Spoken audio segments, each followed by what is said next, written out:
तो गाइस अब तक हमने देखा नेने हनाको को पूरे स्कूल में ढूंढ रही होती है और उसे पता चलता है कि उसकी कहानी की वजह से सारे भूतों की अफवाहें बदल चुकी होती हैं। तभी यहाँ को नेने को बचाने का रास्ता ढूंढ रहा होता है, जिस वजह से वो लाइब्रेरी की टीचर के पास चला जाता है, पर वो भी उसे समझाते हैं कि फ्यूचर को कोई चेंज नहीं कर सकता। तब यहाँ नेने को हनाको मिल जाता है जो कि बहुत ज्यादा उदास होता है और नेने उसे चीयर करने के लिए किस देती है। और अब आगे तब यहाँ आई स्कूल की सफाई कर रही होती है और उसके ऊपर फिदा हुए लड़के उसकी मदद करने लगते हैं और यहाँ नेने को लेकर अकाने की मदद मांगने लगती है क्योंकि उसे लग रहा होता है कि को बहुत ज्यादा उदास है और उसकी वजह मित्सुबा है। तब अकाने को ज्यादा कुछ समझ नहीं आता और वो नेने को एक फेस्टिवल में बुलाने की सलाह देता है। तब को बाथरूम साफ करते हुए मित्सुबा के बारे में सोच रहा होता है और वो नेने के बारे में सोच रहा होता है क्योंकि वो नहीं चाहता होता कि वो मित्सुबा की तरह नेने को भी खो दे। तब हनाको उसका मूड ठीक करने के लिए उसे परेशान करने लगता है और मोक्स वहाँ पर को एक पार्सल देने आ जाते हैं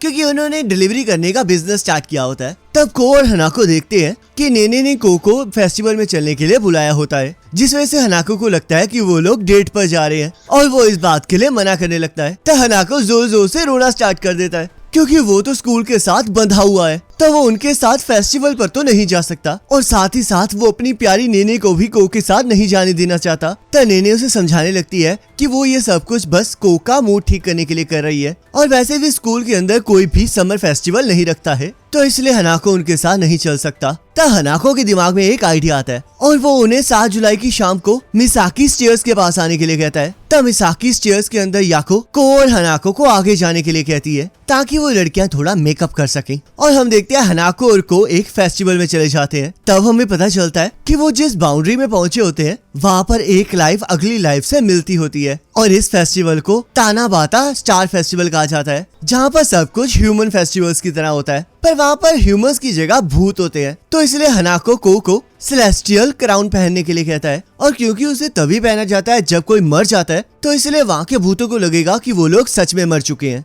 जिस वजह से कोई भी उन्हें खाने की कोशिश नहीं करेगा। वैसे अगर आप ये सोचे हो कि इन्होंने मिसाकी स्टेयर्स का यूज करके इस बाउंड्री के अंदर एंट्री क्यों की है, तो जैसे कि हमें सीजन 1 में बताया गया था कि मिसाकी स्टेयर्स के साथ सारी बाउंड्रीज कनेक्टेड होती हैं और यही वो कारण है जिस वजह से हनाको पिछली बार भी नंबर 3 की बाउंड्री के अंदर एंटर कर पाया था। तब नेने भी तैयार होकर वहाँ पर आ जाती है और उनसे अपने बारे में पूछने लगती है, पर हम देखते हैं वो दोनों लड़के उसकी खूबसूरती पर मिटने के लिए तैयार हो जाते हैं और को भी नेने की तारीफें करना स्टार्ट कर देता है। पर हनाको कभी नहीं सुधर सकता क्योंकि वो अब भी नेने की तारीफ करने की जगह उसका मजाक उड़ाना स्टार्ट कर देता है, जिस वजह से नेने उसे एक जोरदार मुक्का मारती है। तो हनाको नेने को भी वो सेलेस्टियल क्राउन पहना देता है और वो सभी लोग फेस्टिवल को एंजॉय करने के लिए चले जाते हैं, जहाँ की अलग अलग चीजों को देखकर उन्हें बहुत मजा आ रहा होता है। तो नेने एक कैंडी खरीदने की कोशिश करती है, पर सबको पता है भूतों के यहाँ नोट थोड़ी चलेंगे, जिस वजह से उसे कुछ भी नहीं मिलता। तो नेने उस शॉपकीपर को मरमेड स्केल देती है, जिसके बदले में उसे बहुत सारी कैंडीज मिल जाती हैं। तब हमें पता चलता है कि वहाँ पर कोई भी चीज खरीदने के लिए उन्हें कोई वैल्यूएबल चीज देनी पड़ती है और मरमेड स्केल बहुत ज्यादा वैल्यूएबल होता है क्योंकि वो काफी मुश्किल से मिलता है। तब यहाँ को निशाना लगाने की कोशिश कर रहा होता है ताकि वो कोई गिफ्ट जीत सके, पर बेचारे के हाथ कुछ नहीं लग रहा होता। तब नेने भी शूटिंग को ट्राई करने आ जाती है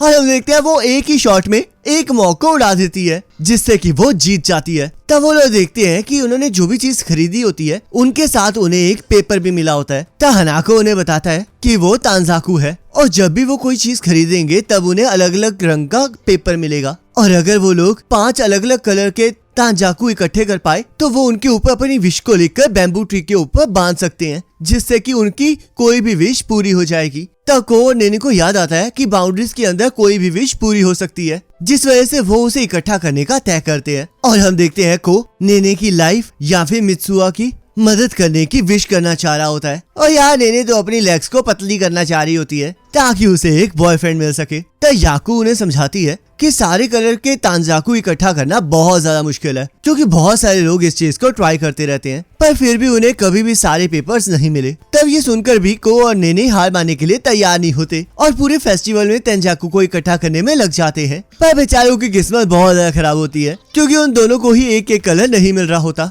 जिस वजह से वो लोग रोना स्टार्ट कर देते हैं और ऊपर से फेस्टिवल भी खत्म होने वाला होता है। तो अब तो उन बेचारों के पास कोई उम्मीद भी नहीं बची होती है। तब वो सभी लोग फायरवर्क्स को देखने के लिए जाने लगते हैं, पर बेचारी नेने भीड़ की वजह से पीछे ही रह जाती है, जिस वजह से हनाको उसका हाथ पकड़ लेता है। तब नेने को ये बहुत ज्यादा रोमांटिक लग रहा होता है और उसके दिल में गिटार बजने स्टार्ट हो जाते हैं। पर तभी एक काऊ आकर उनका मूवमेंट खराब कर देती है और नेने के साथ टकरा जाती है, जिससे कि नेने बेहोश हो जाती है। पर जैसे ही उसकी आंख खुलती है कि वहाँ पर भूतों की जगह ह्यूमंस आ गए होते हैं, तब हम एक शॉकिंग चीज देखते हैं कि हनाको का ह्यूमन वर्जन नेने की मदद करने आ जाता है। पर नेने उसे पहचान नहीं पा रही होती। तब नेने को समझ नहीं आ रहा होता कि आखिरकार वो है कहाँ, क्योंकि वहाँ पर सब कुछ नॉर्मल होता है। तो उसे एहसास होता है कि वो बाउंड्री के अंदर तो नहीं है, जिस वजह से वो आज की डेट के बारे में पूछने लगती है। और जैसे ही उसे पता चलता है कि वो 50 साल पास्ट में आ गई है, तो उसके पैरों के नीचे से तो जमीन ही खिसक जाती है। तो हनाको नेने को मदद ऑफर करता है और उसे अपना रेड तंजाकू दिखाता है, जिस वजह से नेने को पता चल जाता है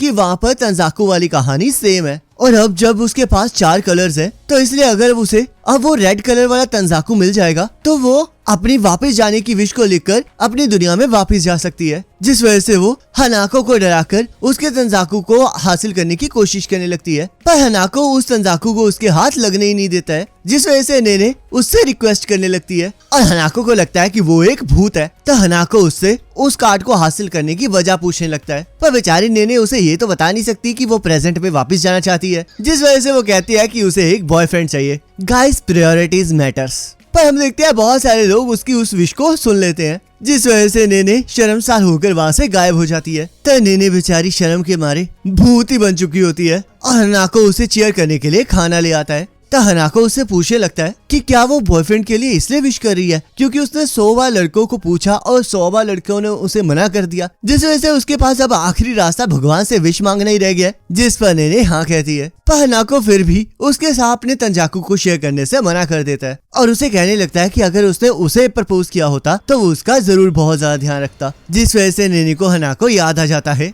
और जैसे उसे पता चलता है कि उस लड़के का असली नाम युगी अमाने है, तब उसे एहसास हो जाता है कि वो और कोई नहीं हनाको ही है। तब हमें पता चलता है कि हनाको वहाँ पर अपने भाई के साथ आया होता है, पर वो खेलने गया होता है, जिस वजह से वो अकेला पड़ जाता है। पर नेने के मिलने की वजह से उसे अकेलापन महसूस नहीं हो रहा होता, जिस वजह से वो नेने का शुक्रिया अदा करने लगता है। तो नेने हनाको का मुंह साफ कर देती है, जिससे कि वो शर्माना स्टार्ट कर देता है और अपने तंजाकू को नेने को देने लगता है। तो गाइस, इससे एक चीज तो साफ है कि चाहे हनाको ह्यूमन फॉर्म में हो या फिर भूत के फॉर्म में हो, वो फिर भी नेने के लिए कुछ भी कर सकता है। तो हनाको नेने को बताता है कि वो उसे तंजाकू को यूज करके अपने एस्ट्रोनॉट बनने वाले सपने को पूरा करना चाहता है, पर उसे इस बात पर बिल्कुल भी विश्वास नहीं है कि वो तंजाकू उसकी विश को पूरा कर सकता है, जिस वजह से वो उस तंजाकू को नेने को देने का डिसाइड करता है। और ऊपर से नेने को बताता है कि उसे उसी की जैसी लड़कियां पसंद है। तब वहाँ पर फायरवर्क्स स्टार्ट हो जाते हैं और नेने विश करती है कि अगर ये सब कुछ उसका सपना है, तो वो विश करती है कि हनाको कभी भी अपने भाई को ना मारे और अपने एस्ट्रोनॉट बनने वाले सपने को पूरा करे, जिस वजह से वो हनाको को अपने सारे तंजाकू दे देती है। पर तभी नेने को याद आता है कि उसे तो घर वापस जाना है। तो नेने को वहाँ पर एक काऊ दिखाई देती है, जिस वजह से नेने सोचती है कि अगर एक काऊ के टकराने से वो पास्ट में आ सकती है, तो वो काऊ के साथ टकराकर फ्यूचर में वापस भी जा सकती है, जिस वजह से वो उस काऊ की तरफ जाने लगती है।